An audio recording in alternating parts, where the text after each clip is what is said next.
All right, so we're gonna wait until 3:05 to let our guests file in, and then I think we're gonna start our seminar.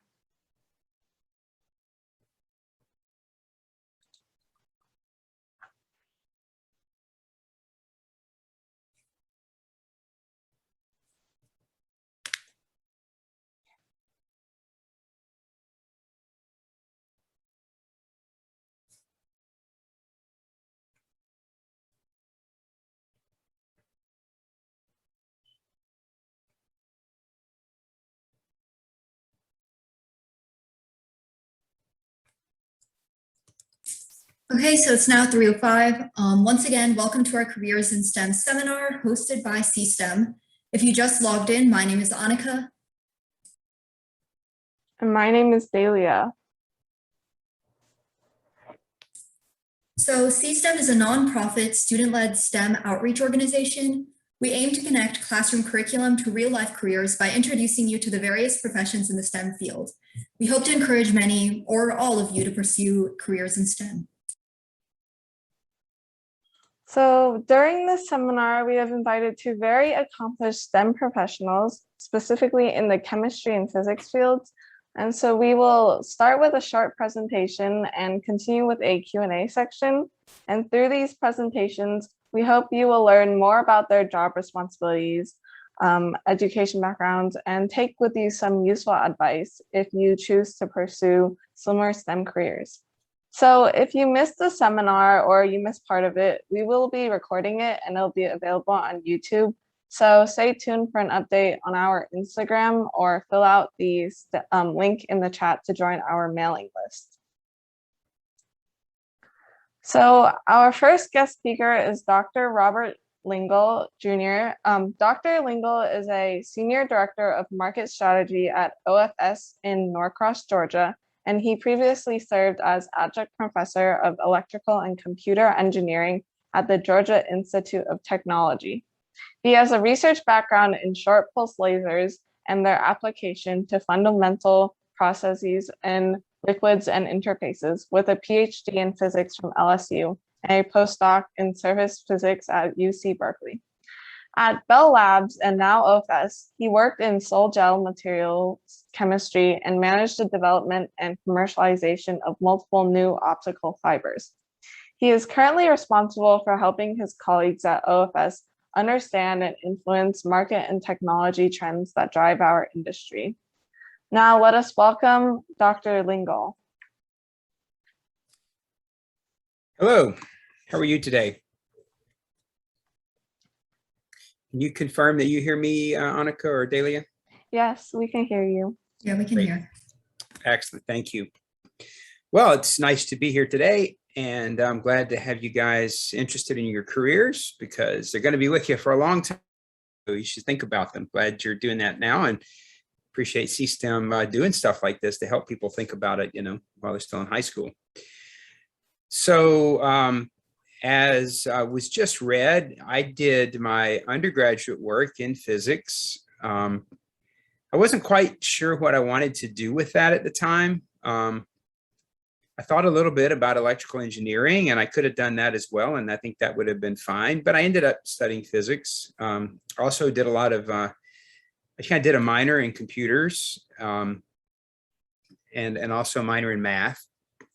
Then I went to grad school and got a PhD in physics, and I did more research at Berkeley, which is where I know Professor Lian, who will also be here today, is here. And so, at that point, I thought a lot about being a professor, and I ended up taking a job with a company. It was a very, very difficult decision. And I guess Professor Lian went one way, I went the other. So you can hear about both of them today in terms of, one going to faculty, one going to work for a company. I ended up working for a company that makes optical fiber. And let me just start out here at the beginning. I'd like to I'd share a couple of slides about what I do now. Let me ask you a question to get started. When you make a cell phone call, I presume everybody has a smartphone, right? Everybody have one? I'm sure you do. If not, your parents are abusing you, I guess. But so somebody's going to need to answer this question. So some people ought to come off mute, I suppose, for a minute. When you make a call with a cell phone, let's say you call someone in China or in India or another country, how does that call get from your phone to the other country? What happens? I need some brave person to tell me how that works. Use radio waves. Okay, tell me a little bit more, George, about the radio waves. Where do they go from where to where? And I don't know. It like transmits to a cell tower, which sends your voice to. I'm not exactly sure. okay, well, that's correct. The first part, right? We have radio waves that are going to send your voice from your phone to a cell tower. What happens when it gets to the cell tower then?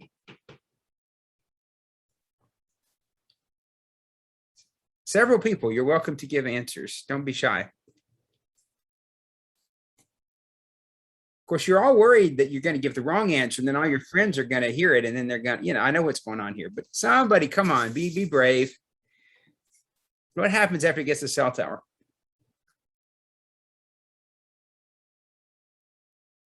All right, somebody said space satellite. Dennis, that's a good guess. How many of you, let me ask this, how many of you would have said a satellite if you had the courage to answer? I've got one here that says, yeah, I would have said satellite. Who else? I would have as well. Most people probably say satellite. So the reality is that the only place anybody uses satellites for cell phone communication is if they're in the desert and there's just no other way. Because satellite connections are expensive and they don't have much bandwidth. When your phone call goes to a cell tower, it actually drops down the tower through some cables to a fiber optic network. So, and then the call stays on fiber optics until it gets even all the way across the ocean to another country. It's still on fiber. And, when it comes out the other side, then it makes its way to a tower and then back to radio waves to a phone. But if you made a call even across Atlanta, most of the time that call is over optical fiber. And I think a lot of people probably don't know that. Again, I think most people would say it was over satellite. So I'd like to show you a picture here. Am I sharing now? Yes. So this is a picture of some spools of optical fiber. I'm going to show you a video in a minute, but this is a picture of some spools of optical fiber. I don't know if you can see the little lines there. Those are the fibers. They're 1/8 of a millimeter wide. You can see some different colored fibers there. And this is actually a picture in a cable making factory over in Carrollton, Georgia. But each spool of fiber has 50 kilometers, and a fiber, what's a fiber made of? Can someone tell us? Does it look like a copper wire? A little too thin for a copper wire, right? It's made out of glass. So it's a glass wire. It's not a wire for electricity, it's a wire for light. So this fiber is, like I say, you can see they're very, very tiny here, right? You can see one of this rose colored one here. You can see these little lines coming across. Those are the fibers coming off the spools, going to a cable line. And, again, it's 1/8 of a millimeter, and that's a glass wire with a plastic coating on it. And then each one has been colored, so that you can tell where it is. But that's where your internet signals go. That's where your cell phone calls go. That's basically all of your modern communications occurs on these glass wires. So this is what the company that I work for makes fiber. We make the fiber in a factory in Norcross on the corner of Jimmy Carter and 85. If you ever go up I-85 on the Jimmy Carter Boulevard exit, there's a very large factory there. And that's where I work. And so we make fiber there. And then we also have a factory in Carrollton, Georgia that makes it into cable to sell it to AT&T or Google or somebody like that. This is a, let me show you something else here. This is kind of, actually, let me show you my video first. So I'm going to show you a video about how optical fiber is made. And Delia or Annika, can you confirm that you can see my screen? Yes, we can see it. Can you hear? There's going to be some obnoxious music. Yeah, we can hear it as well. Everything's good. Exciting movie, but it's how we make fiber. I'll stop it here and give you a few comments.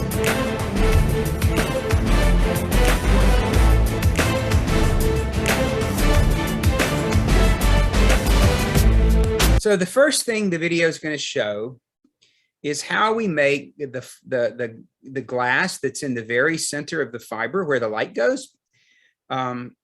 So actually a fiber, as I told you, is like 1/8 of a millimeter wide. The glass is, and the light only goes down the very center of it, which is about 10 micrometers wide.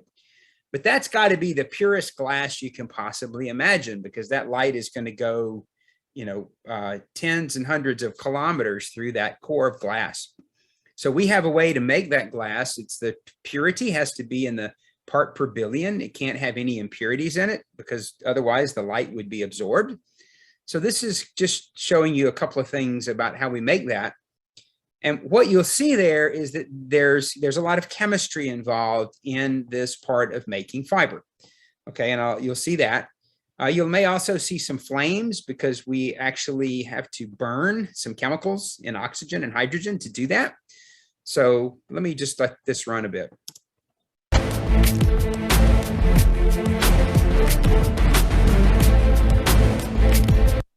So in order to make what you see on the left here, this is not the actual, this is a cartoon, okay? But what we do is we burn hydrogen and oxygen with a chemical called silicon tetrachloride. We also use one called germanium tetrachloride. But when we do this burning in a torch, we can make extremely pure glass. And glass is made of silicon and oxygen, or germanium and oxygen.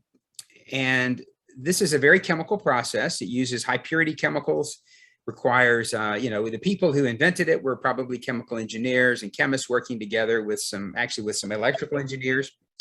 But this is, in this area, we have, of course, I said there's flames, right? There are torches that burn these materials, and they're deposited onto this rod, which is rotating. That's what those arrows represent. And it makes something that looks like a big piece of chalk. It looks like a giant piece of chalk, okay? It looks like a piece of chalk about this big, but it's not chalk. It's not calcium carbonate. It is actually glass, but it's tiny glass nanoparticles, which are just kind of stuck together, but they're very pure.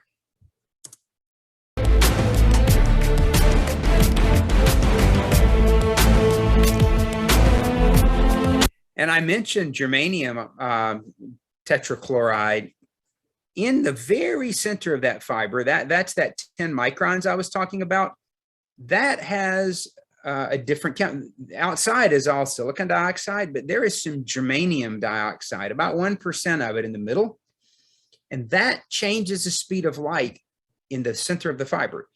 It makes the speed of light a little bit lower in the center. This index is higher, but that means the speed of light is a little bit lower in the center of the fiber. And that's actually what keeps the light from leaking out of the fiber and keeps it in the center. So we do burn both of these chemicals, but the middle one has the germanium in it. It changes the speed of light. But all of this has been worked out by scientists in the past, and then engineers have turned it into a manufacturing process.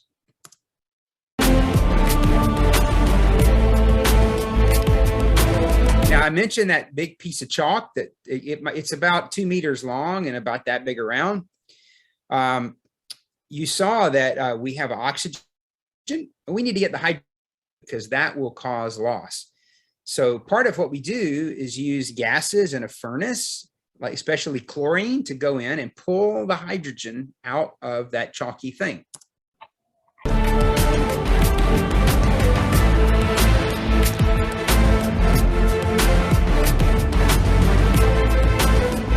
So this is a spectrum. Can everybody see that? I wanted to get the YouTube thing to go off the bottom of the player. What you see here is a spectrum. These are nanometers on the bottom. This is the wavelength of the light.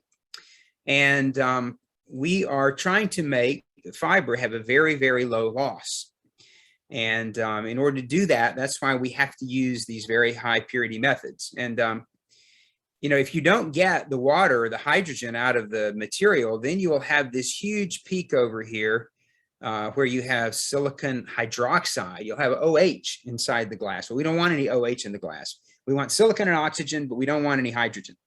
So we have to get that out. And that's what the chlorine, and it's done at high temperature, probably 1,000 degrees C.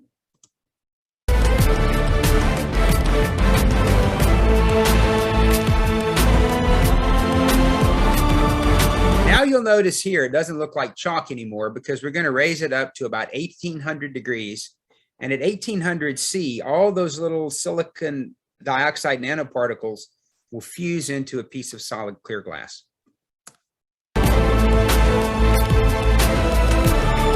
Now the last step, well, we have to measure it, but the last step in making it, what we have now is a piece of glass. It's about this big around, several meters long. Actually, you'll see some here that are even 5 meters long. But we have to take that piece of glass, it's this big around, and we're actually going to melt it so that it sort of drips. It flows down to only being the width of a hair.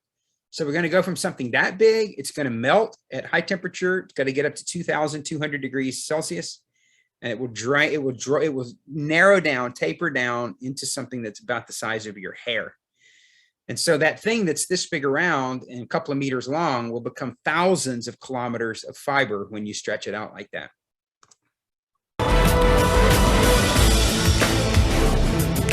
So this is right here. You can see it in the whole. It can be very long. It's also quite heavy, so it needs devices to lift it.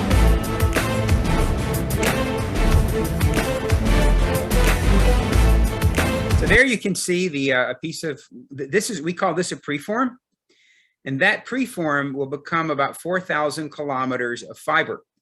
So that preform, there's enough glass there when you bring it down to the size of your hair that it would literally stretch across the country.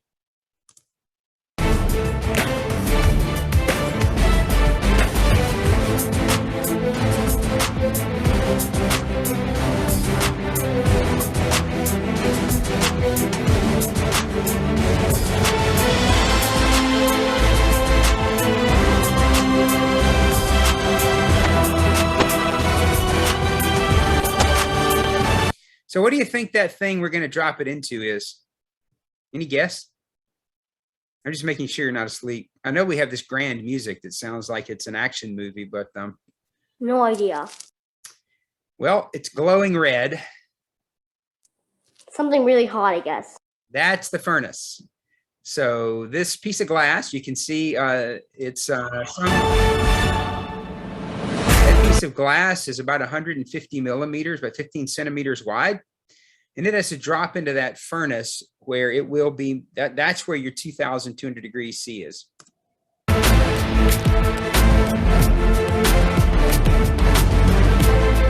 So let me say a word here about disciplines that are involved in this.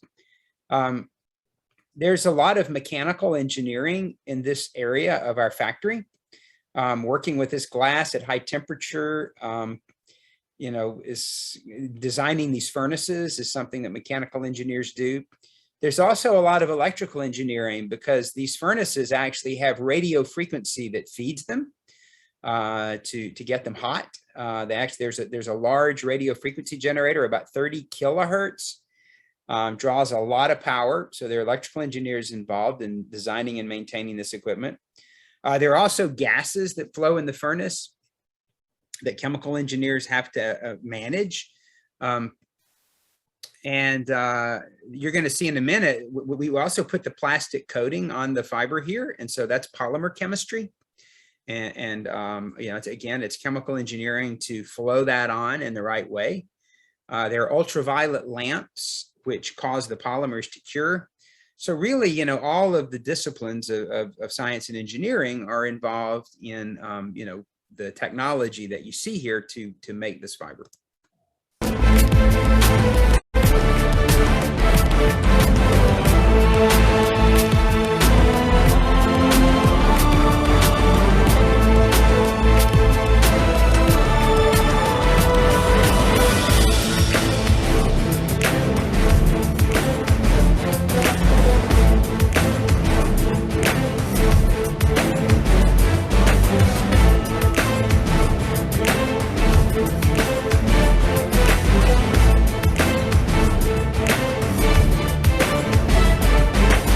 Probably enough of that, but I did want to give you the flavor that there's, you know, and these fibers, the way those dopants, the germanium is put into the core, sometimes there can be complex patterns to that were determined by electrical engineers what they need to be. I know that was kind of a high level view of something. Any questions there?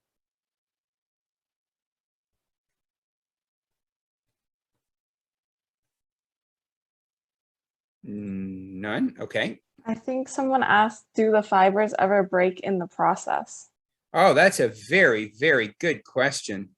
They do. And that's something that actually, you know, costs time and money when they break. So, you know, people call manufacturing engineers when that happens, try to figure out why did it break and how can we stop it from breaking again? Because then you have to stop and kind of reset everything, and you lose time and you lose some of the fiber as well. So yes, they do break. So why do you think these fibers are colored? Any idea? Why do you need them to be colored? What if I told you that there could be 1,000 fibers in one cable?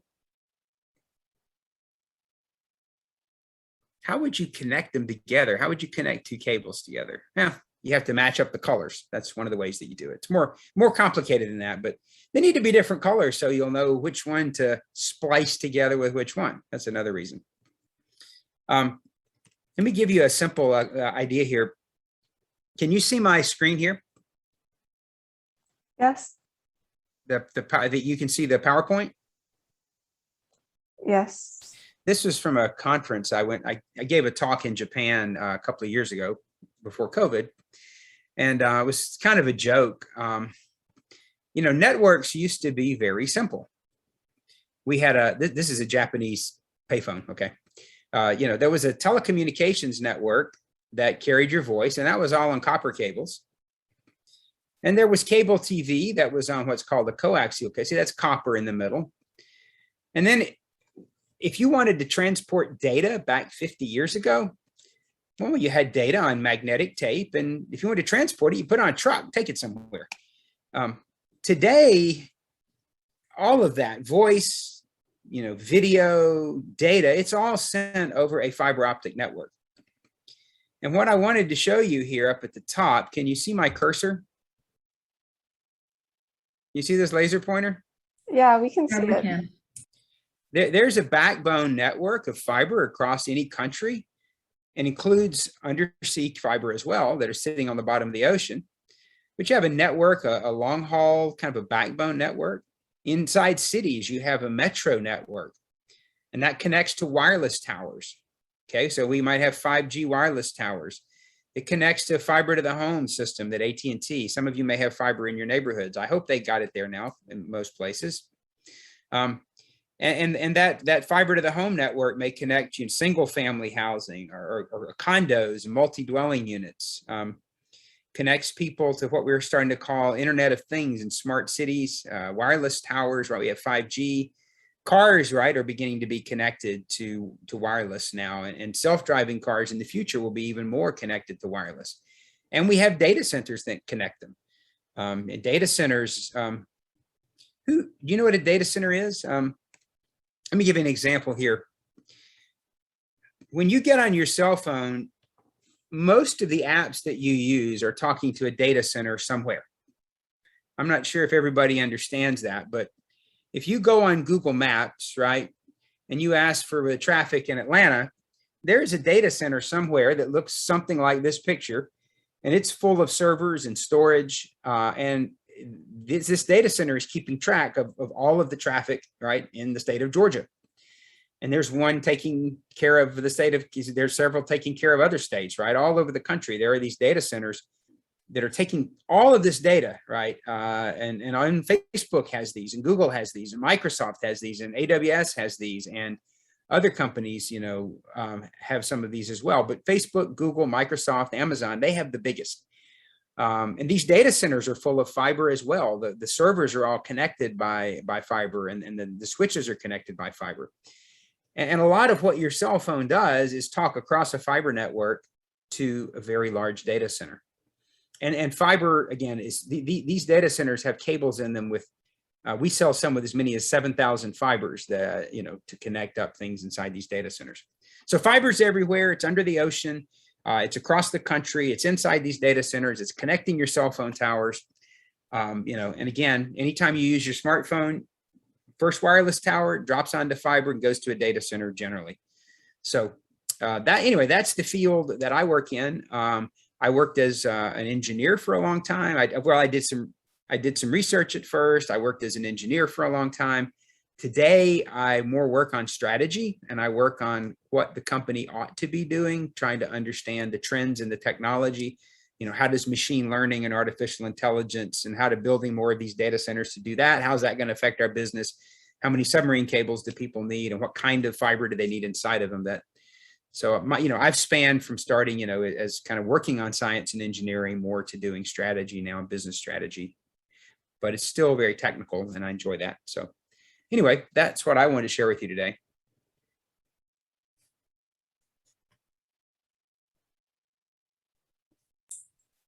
Yeah, thank you so much, Dr. Lingle. So now we're going to be moving on to the Q&A portion. So if anyone has any questions, you can put them in the meeting chat or unmute to ask them. Okay.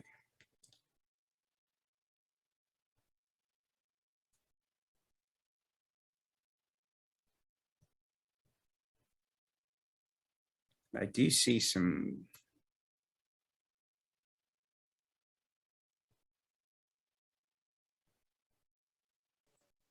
Okay, so I got a question. Sure. So someone was really thankful for you explaining all the different types of engineering that work to make the product. So does your company employ all these different types of engineering, like mechanical, chemical, and electrical engineering? Yeah, yes, we have, we probably have more mechanical engineers than anything, but we also have chemical engineers, we have electrical engineers. We have a number of people with degrees in physics or applied physics. We have a guy who's a polymer chemist. So we employ, we also have, of course, a lot of people who write software, because all of the things in the factory, you know, are controlled by machines that have to have computer control. That is, there's also, I don't know if you guys have heard of controls engineering, but controls engineers, you can do controls engineering as an electrical engineer, mechanical engineer, chemical engineer.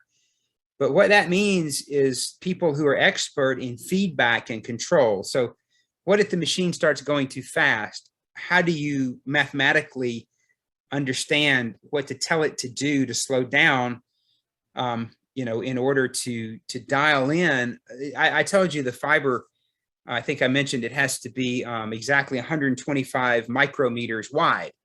Well, in order to maintain that thickness, there's a lot of variables that have to be controlled on the machine, and controls engineers understand the algorithms to do that. You have to measure it, you know, you have data coming back from some sensors, and then you have to decide what to tell the machine to do to stay controlled.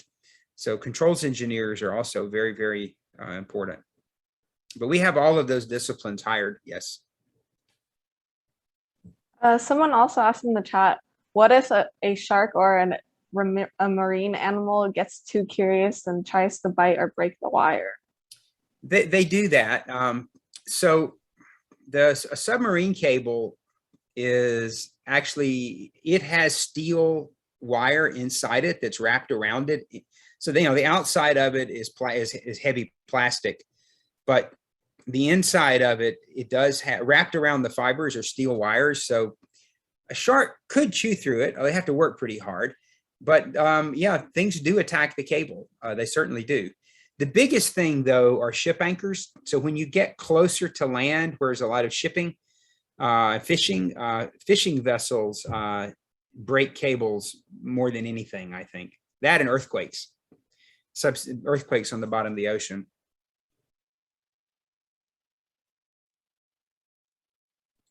Also, how does your PhD training help in your current job? One way it helps is that in a PhD, you learn how to take a problem and solve it from start to finish. So you really, in a PhD program, you have to take a problem, figure out how you're going to do research on it, carry out the research, analyze the data, draw the conclusions, wrap it up, finish it, and write about it. So that learning how to independently solve a problem, a big problem, kind of a complicated problem, is very useful. Learn how to think about it, how to break it down, how to break it into pieces, work on each one, and then put it all back together to a solution.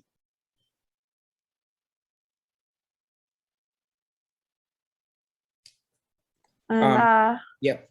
we have one more question. Mm-hmm. Do you think that if you're an engineering major, it's better to look for a job after the bachelor's degree or finish graduate degree or higher?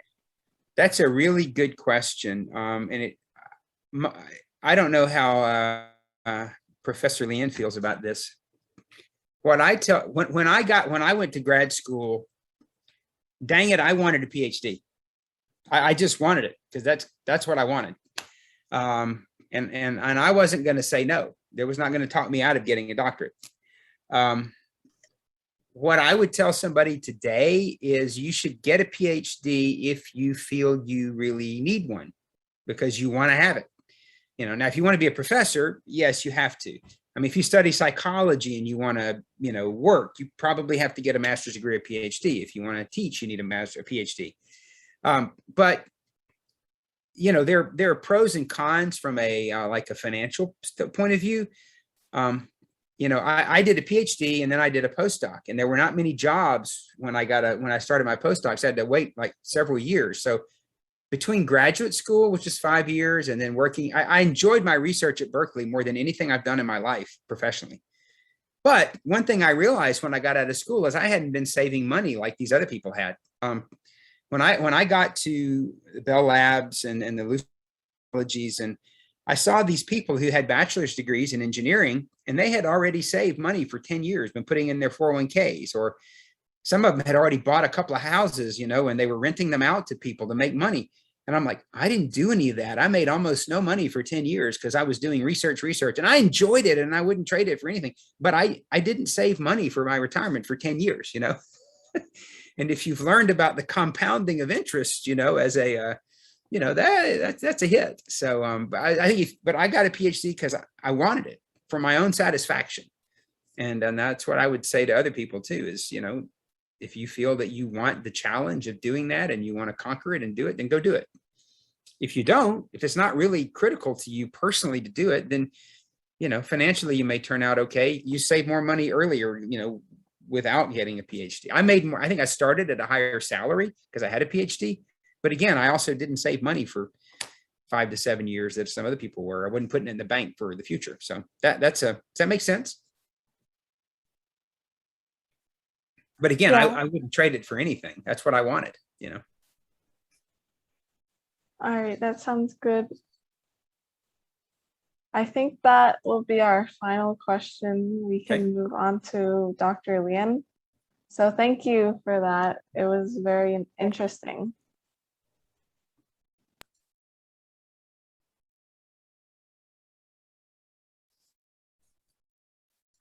Okay, so our next speaker is Dr. Lian. Dr. Lian received his PhD degree from University of Pennsylvania in 1993. After postdoctoral training at the University of California at Berkeley, Dr. Lian joined the faculty of chemistry department at Emory University in 1996. He was promoted to associate professor in 2002, full professor in 2005, Winship Distinguished Research Professor in 2007, and William Henry Emerson Professor of Chemistry in 2008. Tim Lian is also the editor-in-chief of the Journal of Chemical Physics.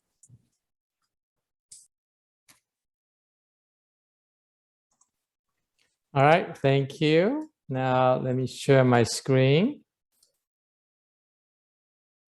First of all, thank you for the opportunity to Delia and Annika for the opportunity to share with you my career path.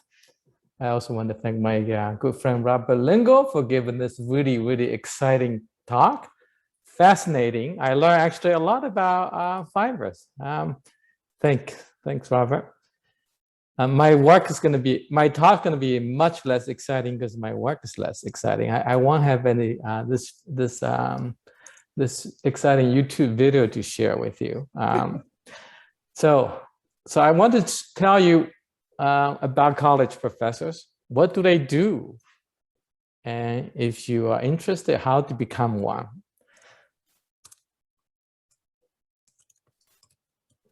So I will repeat some what Annika already talked about, my educational background, to give you a sense the path one takes to become a college professor. So this is where we are now in this red circle here. That's Atlanta. I start out with a bachelor's degree in science in China, where I actually study physics. That's somewhere here. And then I also get a master's degree there in one of the research institutes under the Chinese Academy of Sciences, where I studied laser actually at that time. Then I came to the United States. I went to University of Pennsylvania, where I did a PhD in chemistry. Then I moved on to University of California at Berkeley. That's where I did my postdoctoral training.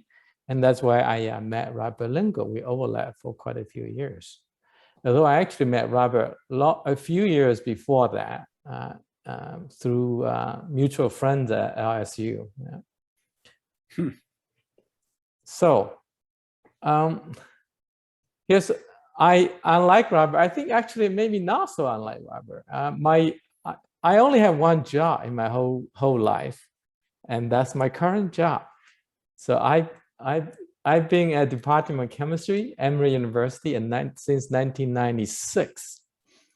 Started out as assistant professor. So this is a pretty standard career path for professors. You start out assistant professor, and then you become associate professor. That's when you get tenure. So in university, there's such thing called tenure, meaning after this, university really can fire you unless there's some extraordinary circumstance. So your job is secure. And this is there historically to really protect your academic freedom. So you could, write papers and publish scholarship work that maybe university will not agree with, but they can fire you. So that's the original intent. And then after associate professors, full professor, or in short, just professor. And so that's my job since then. So at the professor rank, really further promotion, basically just chair professorship. They give you name professors. And so that just different way to recognize your contribution. All right, so what does a tenure track professor do? So the tenure track professor are those people that is eligible for tenure. So most professors are like that. First thing we do is teach. So that's what you probably could have guessed. Turns out the teaching time is actually not that much. So typically a professor in chemistry would teach one course per semester. That involves 3 lectures, roughly about 3 hours of contact time. And so that probably required 10 to 15 hours to prepare for a lecture, to do office hours and grade homeworks and make an exam, things like that. The other part of teaching is actually graduate advising. You also have to teach graduate students through the research. Professors who do not do research will end up to need to teach more, typically maybe 2 courses or 3 courses per semester. But for most chemistry professors, you have a research component to it. So that's what lecture will look like to you. Research, some of you might think this is a professor work in a lab. That's an individual research scholarship. Turns out that's actually not what most professors would do. Research for professor typically actually means advising graduate students and postdoctoral fellows. Because those are the people who actually work in a lab. They spend the time in the lab. So professor job is more like supervising. Of course, to have graduate students and postdoctoral fellow, you need to get money to support them. So a lot of professors' job is actually to get funding through all these different federal agencies and private donors too, to get money so that they can support a research group. To be able to get money though, you need publications. So you need to show that you have a productive, that you have done something with the money you were given previously. So a lot of time is in that publication. Of course, publication is important for the students and postdocs to get their job, right? They need to all to have built their career. Professors also do fun things. We do go to conferences, actually quite often. This is where you need to go meet other professors and share your research, sometimes in exciting and interesting places.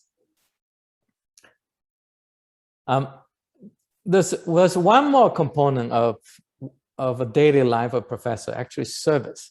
So university is a typical university is $1 billion entity. So a lot of money gets spent.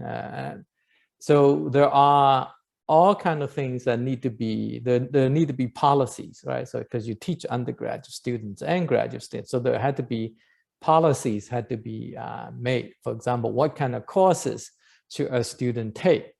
What are the requirements? And so all these policies are actually all decided by the faculty. So there are all kinds of committees that professors had to serve on and to decide this. University, of course, has all kinds of facilities too, and that had to be managed. And so there had to be policies that had to be made. So that a lot of that is this. So there are departmental level committees, what a graduate student should do, what undergraduate student should do. We also had to go out to recruit the students, right?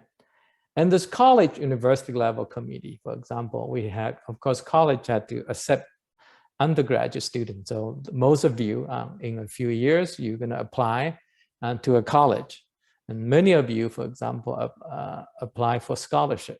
So in fact, university actually have scholarship committees that professors will serve on and to decide what is a standard for the scholarship. And in fact, sometimes they participated in evaluation of student files and to give additional feedback. Although most university has special sets of people who all the job is doing admission. But from time to time, they will seek advices from the faculty on this. Of course, research is a national and international endeavor. So we had to go meet with professors from other countries, other universities. So there had to be a society that is made up of professors from different places, like American Chemical Society, a chemist will go there. And so therefore, the professors then will have to help to run these societies. So there are committees there. And then since we get grants, we publish paper, and all this paper had to be reviewed. So another part of professor's job is actually to need to review these grants. And so when people get promoted, there had to be letters, the files had to be evaluated. So this is part of our jobs too. So roughly speaking, a chemistry professor probably spend 10 to 15 hours a week in teaching, maybe a few hours a week in services that I mentioned. Most of the time, actually, it's in research. And so this is where it's hard to say how long. It could be 20 hours, could be 50, could be more, really as much as you want. When you go to college, you will find that a lot of professors you meet are lecturers. So in university like Emory, and this is, I think, pretty much true in most universities, there are people whose main job is to teach. So these are not tenure-track professors. They don't have tenure. So they do very similar things. They teach, they do service. The only thing different is that they don't do research. So these lecturers will have more time to teach. And they are often the best teachers in a university. Okay? They really devote their job in teaching. One thing you might not know, most professors actually do other things. Beyond those three things that are required by the job, there are other things professors do. In fact, in most universities, professors are allowed to spend up to 20% of the time, basically 1 day a week, on activities that have nothing to do with the research. These had to be approved. Professors run company, for example. In fact, I don't know how many of you have seen this opinion piece on New York Times in May. This is actually about COVID-19 pill. So if you get COVID, in the very near future, there will be a treatment. There will be pills that you can take and that will make you get better. In fact, this COVID pill is actually developed by one of my colleagues at Emory University. And I will mention his name in the next slide. And he has drug discovery companies. So many professors have companies, and that's completely allowed. Many of them do consulting jobs. Like all these industry companies, they need expert help. For example, Professor Robert Lingle's company, if they have a question, they don't have any in-house expertise, then they will need to go outside to get the help. And so sometimes could be some professors at Georgia Tech, for example, they might be able to answer that. So there's consulting, editorship, because a lot of papers are published. So that means that they need people who handle this paper, handle the peer review process. So many professors do edit for journals. And of course, many of them publish book and novels. So this will be not in science, but in humanity. So they will write novels, and if you write a bestseller, and you will be very, very rich. Best part of professor job. We there to train students and scientists. So we feel like we make a difference. Sometimes you feel like we make a difference in their life. We really shape a student so that it's a very satisfying experience. Occasionally, we feel like we're doing something that is important, that might have the potential to change the world, or through the students you train, and they will go on to change the world. Professors do have some freedom to pursue their interests. So you get to decide what you want to do. So that's very nice sometimes. The job is relatively stable. Once you get tenure, that job is yours. You don't have to worry about economic downturn or anything like that. Typically, professors work on pretty nice environment, so on university campus. And job is relatively low stress. And so most stress is professor put on themselves, not through external factors. All right, so I will give you some examples of research, what type of research professors would do. So I picked examples of my colleagues. So I mentioned that COVID-19 pill is actually developed by Professor Dennis Leota. So his research, he's an organic chemist by training. So some of you might be learning organic chemistry in your high school chemistry class. So his research is discovering new drugs to address unmet medical needs. He is actually a co-inventor of AIDS treatment. you might not have heard of it. So the current AIDS treatment has a cocktail, has 3 components in it. One of the component is he is a co-developer. So and Emory sold that patent for $500 million about 10 years ago. So you can imagine how much money you get out of that. And so he now has a very big drug discovery center. And so this COVID-19 is the next hit. It's under FDA approval. So that will come out. I'm pretty sure Emory and Professor Dennis Liotta will benefit quite a bit financially. Not to mention, of course, making a great contribution to provide a solution for COVID problem. Professor Francesco Evangelista, he's worked to simulate a quantum world. Actually, he's working on quantum computing. So the next generation of computer is quantum computer. It will look very different from the computer that you see nowadays, and presumably going to be a lot faster. And so somebody need to work on how to make that happen. So that's one of the things that Professor Evangelista does. My groups work mostly on solar energy conversion. So we're thinking about how to convert solar energy and to store them so that you don't have to burn fossil fuels. Professor Jan Hiemstra worked on chemical biology. So this is where how we use chemistry tool to think about biology, or how to use biology to make chemicals. And so this is just a sample of things that we do, and you can go to any university page. There's always description of what they do. So this sounds fun and satisfactory. Some of you might be curious, how much does a professor make? Well, they make a lot less than people working in companies or industry. So here's an annual salary from national average annual salary. So this from this website. I'm not sure how reliable it is. And so you can see professor make, assistant professor, that's where you start out, make from 40,000 to 100 something thousand.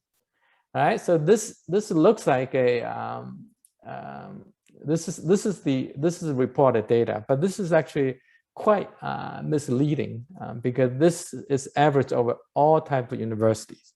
There are 4,000 colleges and universities.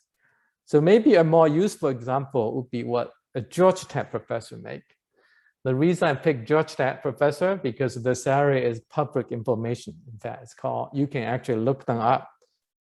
In fact, University of UGA professor salary is also known. They are state schools, so the public has to be the salary had to be a public information. So here's my very unscientific survey of that. Assistant professor, that's when you start out, it's actually, this is the salary. So you can see they're on the higher end of this chart, right? That's because Georgia Tech is one of the more highly ranked university. Associate professors make this much. Full professor really has a wide range. Some of them make $150,000 a year. Some of them make over $300,000 a year.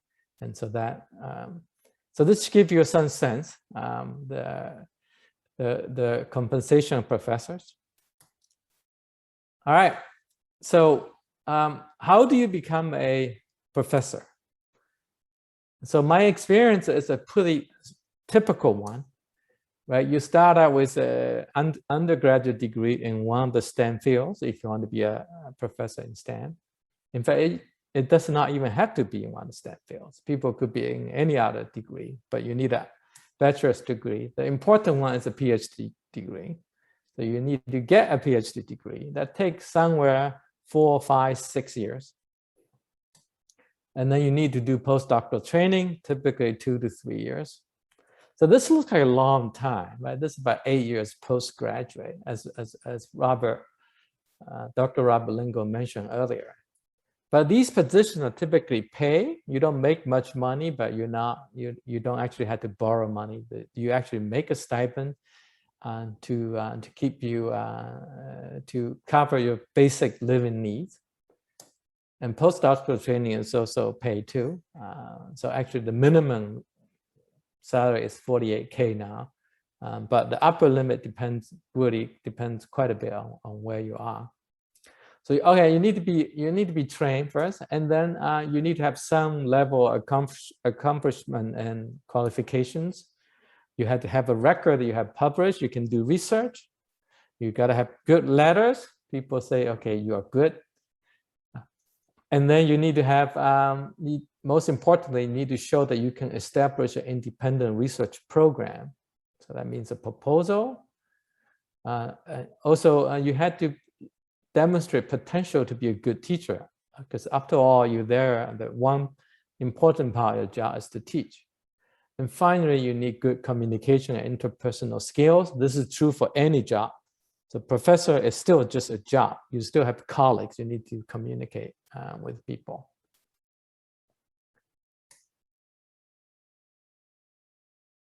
So this looks like a long time to get for a professor job. But if you go to a non-research university or college, so a lot of them, like if you go to Georgia Southern or Georgia Gwinnett College, for example, oftentimes you don't need a postdoc. Most of those, because there the job is there to teach. So in those cases, you don't need it. You can, many of them go directly from PhD to a teaching position like that. All right, so that's about a job as a professor, but the chemistry degree can, you can do a lot more. As Dr. Lingle already mentioned, PhD training really develops problem-solving skills, and that's highly desired by industry. So they hire you, not so much what you did in the graduate school, but the skill that you develop. That's actually what. So you can go to government lab or even directly working for some government agency. Pharmaceutical company for chemistry, a lot of them go to pharmaceutical company. Drug discovery is a big part of it. Chemical companies, historically, DuPont, Dow, and semiconductor and high-tech industry. This is where Robert Lingle went, Bell Lab, you know, and that's where a lot of people work for Intel nowadays. Right? So you need people to make this semiconductor devices. So there are a lot of chemistry involved in that. Of course, there are a lot of analytical chemistry service companies. And believe it or not, many PhD actually go on to startup companies because they know somebody has a new idea come up. Some chemists now actually go to become data scientists. So one branch of chemistry is computational chemistry. So their training is basically a lot of skill sets is very useful for data scientists. So there are people from Emory chemistry department go on to work for Google and Facebook and so on and so forth. Okay. All right. So for a lot of these jobs, postdoctoral training is not required. So you do 5 years of PhD and then you can go on to this. And the starting salary typically are higher than assistant professors in university, because the faculty's stipend salary is somewhat determined by competing with industry for this for people. I would say that most chemistry PhDs work in companies. Okay, I think that's all I wanted to share with you. I'll be happy to answer any questions that you may have. Yes, I think we have received a few questions. One person has asked what some common STEM jobs are. So my last page probably lists some of those, right? And so you work for different companies. I think Dr. Lingle, I think would probably have a better insight. So his company employs all kind of people, from chemists to physicists to engineers. Yeah. I don't know if that answered the question. Yeah. Mm-hmm. Someone else is also wants to know, what have you researched? So I mentioned very briefly. So my research really is focused on how to convert sunlight into chemical fuels. like hydrogen, for example. So we've been, one of the research we do, we make nano crystals and study how we can design them so that they can efficiently, if you shine it with sunlight, you actually make hydrogen. You reduce water and make hydrogen. Hydrogen, of course, can be used to burn them, get back water and the energy that release. That's what can power your car. So some company make hydrogen car, for example. This could be one way you can get hydrogen. Thank you. Someone else asked, do professors generally also get a master's degree? In US, in most science field like chemistry, physics, biology, biochemistry, you actually don't get a master's degree. You go in with a bachelor's degree, then you directly go to PhD. People get master if they decide they don't want to pursue PhD anymore, then they will get a master degree and leave the program. So master typically takes a year and a half, two to get. Some people, you can, so if you get a PhD, you can always get a master in the process if you want to, but most people didn't feel there's a need for it because they know they're going to get that PhD.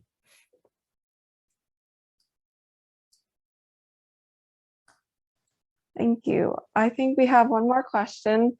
For an academic career compared to an industry job, which do you think is harder to find a job?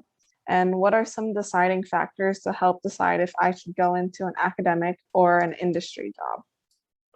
That is a really good question. This is also going to be a tough one. They are both pretty hard. So one I would say one thing about a PhD and a PhD type of job is because you have a lot of training. So that means a company or university had to pay you a lot of money. So this job, there aren't that many jobs. So these jobs are selected, right? Some were selected. So I imagine in Robert's company, there are probably a lot of people without PhD compared to people with PhD. So you are in the higher end of the company. That also means these jobs are very secure, right? Because your job cannot be easily replaced because you have all the years of training and skill set that make you very unique for the company. And so I would say they both difficult, but most PhDs end up getting the job. So I think eventually they will get jobs. And so that would be, now whether you want to decide to go to academia versus industry, now that's a very difficult and personal decision. A company, I think you get paid a lot more. So that's one thing. Faculty has maybe a little bit more freedom of decide what you want to do. So I would say it's a personal and lifestyle choice. Robert, you wanted to share your thoughts on this? Yeah, I think for me, I mean, I don't know what I'm about to say is my own perception. It's not necessarily true across the board. It's just what I perceive. When I was when I finished, so Tim and I overlapped. Actually, I guess you got to the lab after I did, and you left before. I was there a while, and I didn't find the job that I wanted, but I really was looking for an academic job. And I ended up getting several offers that I was interested in. I also got offers from some companies, and I was trying to decide, what am I going to do? Which direction am I going to go? And, for me at that time in my personal life, I was already married, and my wife and I, well, we had been married 5 years when I got the offers. And so we were actually ready to have children immediately and, start a family and stuff like that. And I really decided it was probably not the best thing for my personal life to become an assistant trying to build a laboratory. At the same time, we'd been married 5 years and ready to have babies. That was my choice personally. Like Tim, you said, it's a very personal thing, right? I just looked at it and I said, because I don't know, Tim, I guess probably your first 5 to 7 years, pretty intensive, right? Yeah, the most difficult time of a professor is the first 6 years before you get the tenure. So you had to, you have a relatively short amount of time to establish a research program. So that's a price you pay for having a tenure. Yeah, and for me, I worked hard at the job I took, but I don't think I worked as hard as I would have had I gone to the faculty job. At least not that intensive period of 5 to 7 years, you know, when we were, actually, if I had been 3 or 4 years earlier, I probably would have taken the faculty job, but just kind of where my life was, I decided to go the other way. I actually regretted it for a while too. I was like, oh no, I should have done the other. It was a terrible mistake, but you know, you move on in life, right? I don't think I was going to win a Nobel Prize either way. So it's probably okay. You know, it's probably okay. But, you know, there's a lot of, you know, you'll get into life and you'll make choices along the way. But again, I think when I look at a PhD, you know, okay, I'm going to entertain you guys. Okay. How many of you can't, hopefully you're not too young to know who Mr. Spock is from Star Trek, right? You know what I'm talking about? The guy with the pointy ears, the Vulcan, right? You know, when I was a kid, I grew up watching Star Trek, right? And I wanted to be a science officer on a starship. Now, there weren't any starships around, right? But, you know, getting a PhD in physics was the next best thing. And again, I was going to do it no matter what I did for my career, whether I went to be a professor and didn't. And I wouldn't trade it for anything. But again, I think you kind of have to you have to be interested in research and want to get a PhD because you enjoy the exercise of doing research, right? And you feel like you want to do that. And so you should go and get a doctorate, right? And if you don't, then it may not be worth it because you're going to have to pay a high personal, I mean, the intensity of getting a PhD, right? You have to want it really badly to do that much work. I mean, you're going to stay up all night in the lab and you're going to be, you know, working on things that it feels like you're never going to get it done or it's too hard.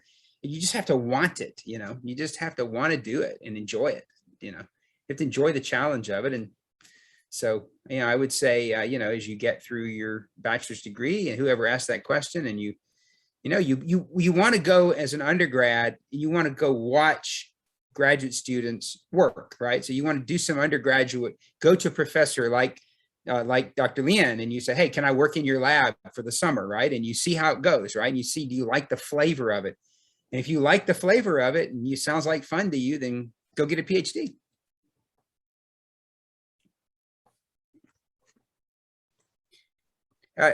Dahlia, can I show something real quick? Are we out of time? I had something that I think might help a little bit with the question about STEM jobs. This is something maybe I can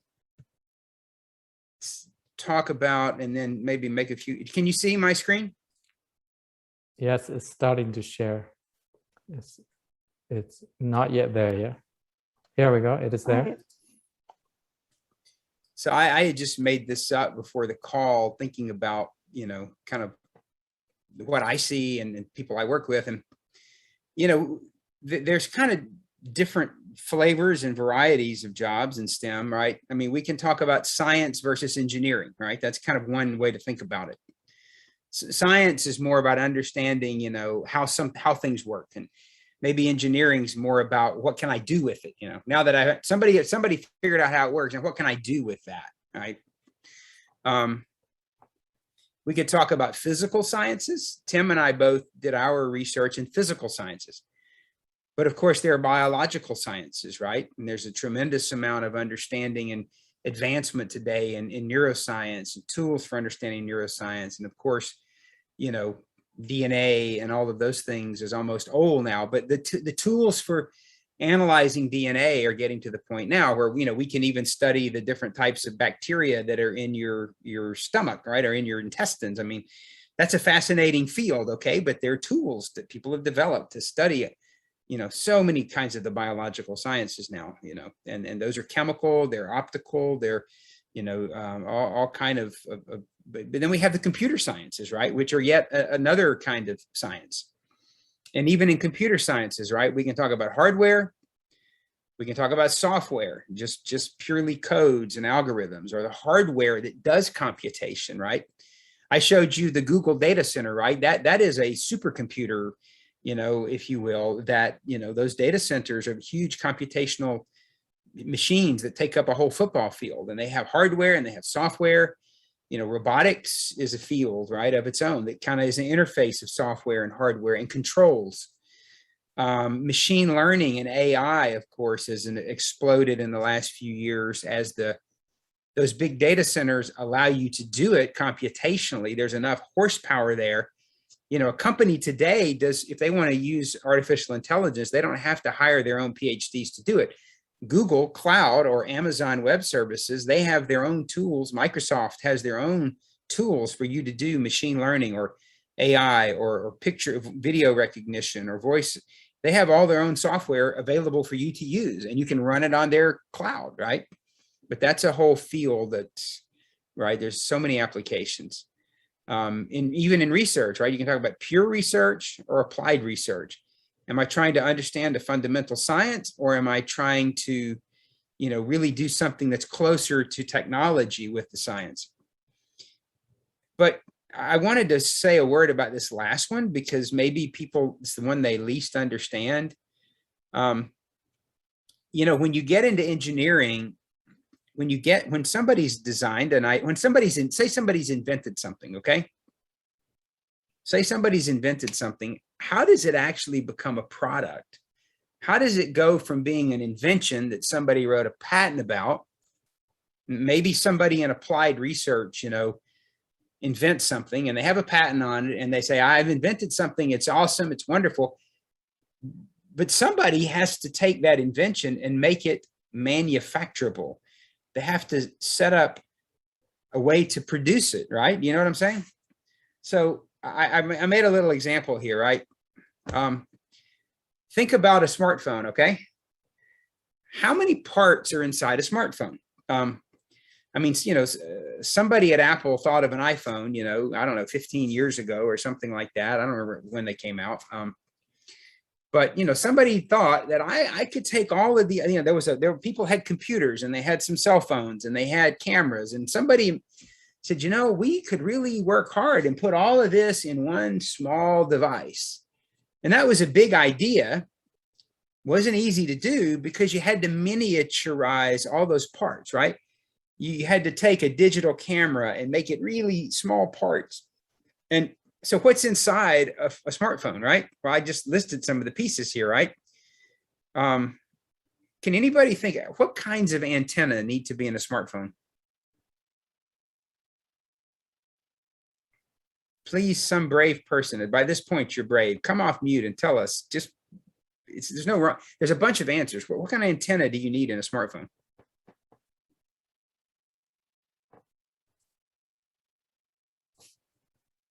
Well, you need a Wi-Fi antenna, right? Which is 2.5 or 5 gigahertz. You need a Bluetooth antenna, and you probably now need more than one band of cellular, right? You need 4G and 5G antennas, which are different frequencies. So you have 3 to 5 antennas inside this little box. You have all the radio circuitry to go with it. You have battery, right? As Tim mentioned earlier, just the source of energy today is a huge thing for any electrical thing, or it's a car, or if it's a battery technology, right? To make so you don't have to charge it, twice a day. I mean, that's electric vehicle. Batteries are huge issues, right? And sometimes if the batteries aren't good, they catch on fire, right? Like in some people's devices. There's a very powerful CPU inside of these. The display screen technology is glass technology. I talked about making fiber. The glass for a touch screen is very intricate. It's got conductor on the back side of it, and it's got, high strength glass on the front. Microphone, speaker, there's a lot of memory in a smartphone. Printed circuit boards, very intricate to pack it all together. There's a tremendous amount of engineering, and there's design engineering, there's process engineering, to manufacture these things, there's printed circuit boards. So I asked the question here, how many potential problems? How many things can you think of could go wrong in building one of these to put it into the store? I mean, every one of these parts could have multiple problems. The printed circuit board could be wrong. All these wires, all these flexible connectors, there could be so many things that go wrong in this, okay? And I say all that to tell you there's this idea of manufacturing yield, okay? If Apple's making smartphones and you're putting hundreds of parts together and any one of those parts could be no good. If you put a cell phone together and one of the parts is bad, how much time and money have you wasted doing that, right? So when I left graduate school and I came out of the lab, now, Tim, I think I'm telling the truth here. When we did our experiments, right, we had a very complicated experiments. The experiments that I did, we had ultra high vacuum, which was like outer space, right, in a chamber. And we had liquid helium cooling. So it was down to, 30 degrees above absolute zero. And we would grow layers of atomic films, which were several layers of atoms or molecules thick. And we had to grow these samples. And we had laser systems that were doing very cutting edge things. And we needed all of that stuff to work at the same time. Do you know how often a month I could take data in my lab? Once a month, probably for 2 or 3 days. Because on the day that 3 things were working, the cryogenics wouldn't work. And on the day that worked, the ultra high vacuum didn't work. And I got used to it. We were so lucky, that once a month we could take data and write a paper, right? Well, that's not the way this works. They had designed this thing. They have to be able to make these things by the millions, and they have to work every time, at least almost every time. 99.9% of the time, it's supposed to work, right? That's where I learned the value of engineers. And not just any kind of, not a design engineer, that's important, but I learned about process engineers. There's a machine that has to make these parts, and it has to make good parts every day, all day long, over and over again. And you know what? There's not one machine. Oh, if you go over to Foxconn factory in China, that Taiwanese company Foxconn that makes them for Apple, they have hundreds of machines making these parts, right? And they all have to work right. Every machine has to do the same thing. They're very smart people called process engineers and manufacturing engineers. They're mechanical engineers, they're controls engineers, they're electrical engineers, they're chemical engineers. They make those machines work. They make them work the same way every day. At night, with high school, when people with high school education run those machines, they still work. They don't need a PhD to run the machine like the ones in the lab did. So what I'm trying to say is that there is a whole, lot of engineers, and I used to think it was the physicists and electrical engineers and the chemists and the people who designed everything that were the smartest ones. After I went to a company and I watched manufacturing engineers take all these machines and control them and make product every day, even at night, all day long, I decided these people were really, really smart, and I needed to go listen to what they knew, right? You see what I'm saying? That's a real talent, and they use statistical process control. They use mathematics and statistics and software tools, but they're really good. They don't learn fundamental physics. They don't figure out how to reduce hydrogen out of stuff with a nanoparticle like Tim does, but they do some really important stuff, and they use their math training. They use their computer, knowledge, their knowledge of how to use software tools, and they do a really important job. So does that help anybody with some ideas about what people do in their careers, like, in a company trying to manufacture stuff? Does that help? Yes, I found it very informative.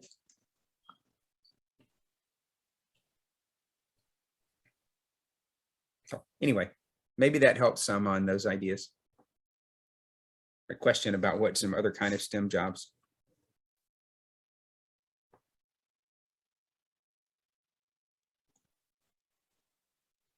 Yeah, so I think that this will probably be the end of our seminar. So thank you to our guest speakers. And thank you to our guests as well.